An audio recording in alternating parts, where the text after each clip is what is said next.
godina gujii lixaatti waraanni bilisummaa Oromoo tarkaan fi har'a fudhateen waraana mootummaa hedduu fixuu beeksiseem woboon akka jedhetti mootummaan bilxiginnaa loltoota isaa konkolaataa 20 caalan gujii lixaatti bobbaaseem humna mootummaa kanarratti tarkaan fi fudhateen loltoonni mootummaa hedduun ajjeefamuu himee jira hedduun madaa'uu fi 20 ammoo booji'amu Ukkumni walfakkaataan qondaalota adda bilisummaa Oromoo hidhamanii jiran irratti mul'achaa jiraachuun nu yaaddessee jira jedhee ABO'n itti gaafatamaan qunnamtii hawaasaa adda bilisummaa Oromoo Bulammii Gammachuu Oromiyaa Miidiyaa Neetworkiif yaada kennaniin bu'aan samudaa qorannoo laaboraatoorii qondaalli addichaa obbo Gadaa Gabbisaa dhukkuba tiruu hepatitis B jedhamuuf saaxilamu akka mirkaneesseeman.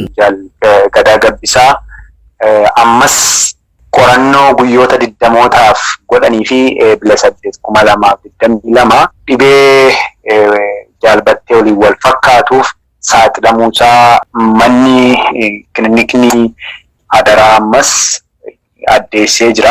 Qondaalonni dhaabichaa olaanoon yeroo dheeraadhaaf mana murtiirraa ittifamanii darraa argaa jiru jedhanii qajeelcha poolisii Burraayyuu aanaa sadaffaatti ammallee rakkoo keessa jiru jedhaniiru.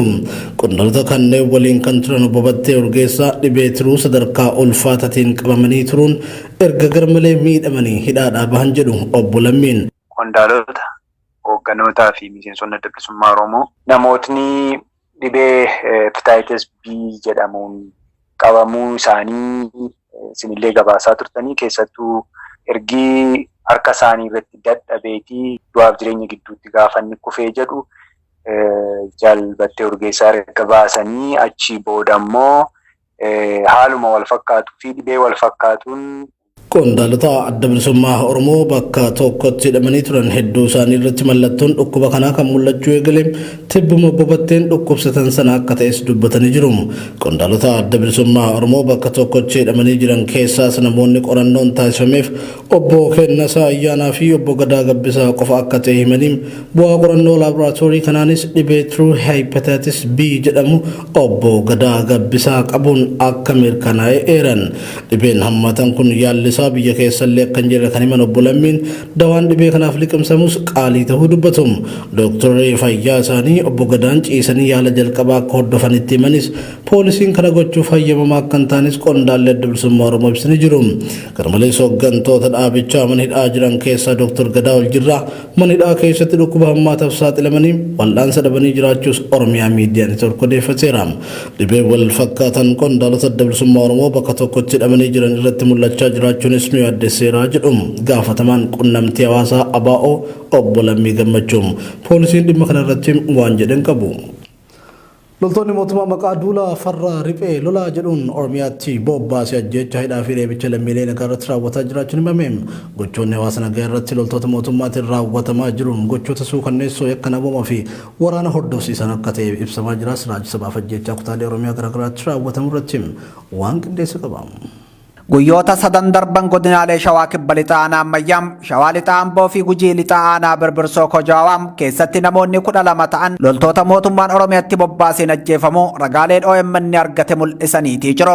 Godina Shawaa Kibba Lixaa Aanaa Ammayyaa ganda Arguu Guutee Arroojjitti dargaggoon Geetaachoo Tasfaayee jedhamu raayyaa ittisa biyyaatiin badii tokko malee ajjeefame jedhu maatiin dargaggeessaa kana. Maatiin Geetaachoo Tasfaayee OMN'if yaada kennaniin dargaggoon kun magaalaa Sabbataatti hojii humnaa hojjetee jiraata.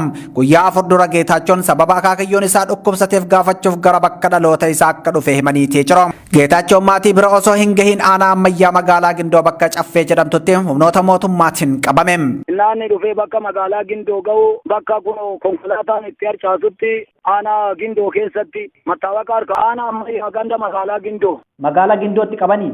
Magaalaa Gindootti qaban. Geetaachoon humnoota tikaatiin erga qabamee booda kaampii waraanaa bulfamuun guyyaa itti aanu ganda Arguu Guutee Arroojjiin bakka Agamsoo jedhamutti rasaasaan ajjeefame. Magaalaa Gindootti qabanii mattaawaqaa eenyummaa too qabu. Mattaawaqaa kan hojjaa kaampaanii sana hojjatu too qabu. Waraqaa eenyummaa too qabu too yakka tokko hin qabaanne kaampii bulchanii ganda Arguu Guutee Arroojjii jedhamu agamsoo miila jala iddoo mana barumsaa ol baasanii rasaasaan ajjeesan. Qaamni ajjechaa kana raawwate raayyaa ittisa biyyaa maqaa koomaandi poostiitiin naannawa san qubatee jirudha jedhan maatiin. Battala ilmi isaanii qabametti bulchaa aanaa Ammayyaam obbo Tulluu Tashoomaa fi itti gaafatamaa bulchiinsaa fi nageenya aanichaa obbo Shallamaa Raggaasaatti bilbilanii ilmi isaanii nama nagayaa akka ta'e akaakayyuu isaa jabeenya jiru dhaqqabachuuf akka dhufe hubachiisanis qondaalonni lamaanuu humna kennaa oliin homaa gochuu hin dandeenyu jechuun akka deebisaniif dubbatu.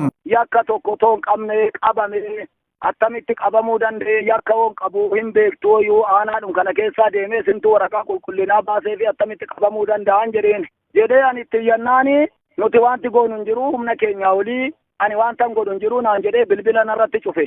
Eenyu kan bilbila isinirra cufe bulchiinsa aanaati? Bulchiinsa aanaati. Tulluu Tashoomaa kan jedhamu. Reeffi dargaggoo kanaa birmaddaa ummataatiin barbaadamee guyyaa kaleessaan waaree booda sirni awwaalcha isaa raawwate. Ajjechaa dargaggoo Geetaachoo Tasfaayetiin wal qabate yaada bulchaa aanaa Ammayyaam obbo Tulluu Tashoomaa fi itti gaafatamaa bulchiinsaa fi nageenya aanichaa obbo Shallamaa Raggaasaa dhaga'uuf irra deddeebinee bilbillus bilbila hin kaasani. Oduma wal fakkaatuun Shawaa Lixaa Amboon ganda Doobbii Laga Daabbis jedhamutti reeffi namoota nagaa 4 argame jedhame. OMN namoonni kunniin loltoota mootummaatiin mana hidhaa keessaa baafamuun akka ajjeefame odeeffateetii jira. Haaluma wal fakkaatuun loltoonni mootummaan Itoophiyaa qabata duula farra riphee lolaa jedhuun Oromiyaatti bobbaasee godina Gujii Lixaa aanaa Birbirsam Kojawaa keessatti dheengadda namoota 7 waraana bilisummaa Oromoo deeggartan jechuun bakka tokkotti ajjeesuu gabaasaaleen mul'isan bahaatii jiru. Maqaan namoota Gujii Lixaatti ajjeefamanii Tashaalee Roobee, Milkiyaas Galgaloom, Danuu Galgaloo, Muusaa Saafoom, Hotteessaa Saafoom, Dastaa Kabbadaa fi Gurmeessaa namoota jedhamanidha jedhame. Ajjechaawwan hammeenyaan guutaman kutaalee Oromiyaa garagaraatti uummata qulqulluu irratti loltoota mootummaan bobbaasee raawwatamaa jiruun dallansuu maatii jira. Dhimma namoonni nagaa bakkeewwan garagaraatti ajjeefamaa jiranii ilaalchisuun aangawoota Komishinii Poolisii Oromiyaa dubbisuuf irra deddeebii yaallee deebii hin arganne. Akka arganneen isin biraan geenya. Duulli waraana mootummaa Oromiyaa irratti labse kan milkaa'u miti jedhu qeerroon magaalota Burraayyuu fi Sabbataa akkasumas kan baha Oromiyaa OMN fi yaada kennan akkaataa amma jiruun duulichi inumaa waraana bilisummaa Oromoo ni cimsa malee hin balleessu jedhan.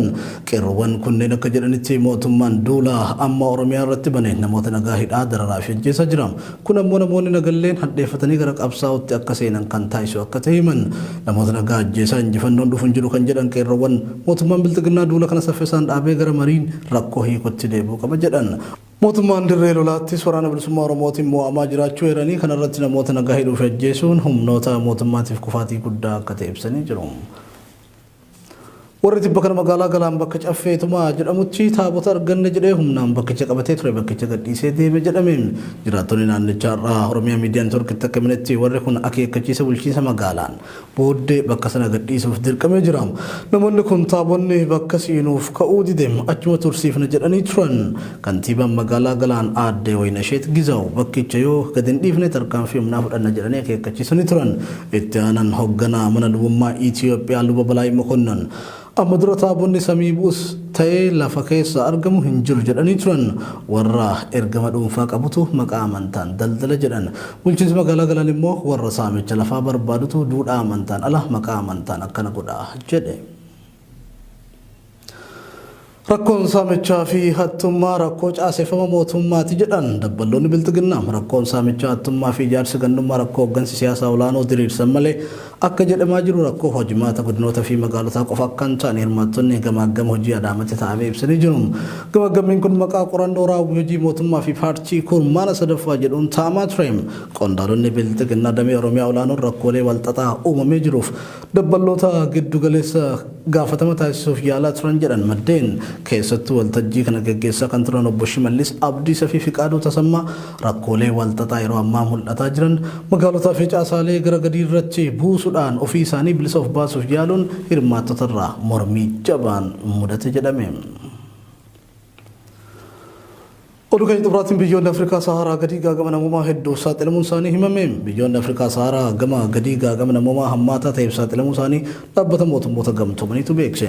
Dhaabbanni nyaata addunyaa dhimmicha irratti ibsa baaseen akka jedhetti kutaalee Afrikaa Saharaa gaditti uummanni miiliyoona 43 ta'u hanqina wabii nyaataa hammaataa ta'eef saaxilamee jira. Rakkoo wabii nyaataa kunis baadiyyaa qofa osoo hin taane magaalattiitti hammaataa jiraachuu kan ibse dhaabbatichi. Daa'imman miiliyoona 6 dabalatee uummanni miiliyoona 16 ta'utu wabii midhaan nyaataa kanaan magaalota keessatti rakkataa jiru jedheera. Bifa wal fakkaatuun dhaabbanni baqaa addunyaa IOM ibsa Baasin gaanfa Afrikaatti uummanni miiliyoona 15tti tilmaamamu hongee fi caamaa akkaan hamaa ta'eef saaxilamee jiraachuuf seerama. Gaanfa Afrikaatti uummanni balaa hongee kanaaf saaxilamee gargaarsa namuu ariifachiisaa barbaada kan jedhu dhaabbatichi hongeen kun addatti biyyoota gaanfa Afrikaa kanneen akka Itiyoophiyaa, Somaaliyaa fi Keeniyaa akkaan miidhaa jira jedheera.